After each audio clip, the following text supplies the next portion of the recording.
vás, priatelia. Dovolujeme si zareagovať na dnešné vyhlásenie predsedu strany Smer, pána Fica, ktorý vyzval občanov, aby sa zúčastnili eurovolieb a volili štandardné strany. Strana 7 statočných je považovaná mnohými za neštandardnú stranu.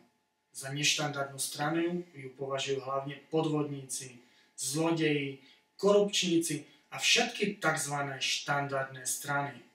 Dovolujeme si vyzvať občanov, aby sa zúčastnili eurovolieb a v žiadnom prípade nevolili štandardné strany, ako to chce pán premiér Fico, lebo štandardné strany za 20 rokov dokázali rozkradnúť Slovenskú republiku, znechutiť občanov Slovenskej republiky, zničiť majetkové aktíva Slovenskej republiky, zvýšili korupciu Slovenskej republiky a spáchali mnohé úkony, ktoré sú blízko trestnému činu vlastizrady.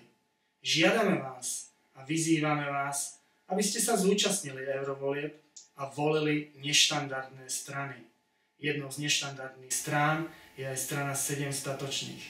V krátkom čase predstavíme našich kandidátov a aj náš program. Ďakujem.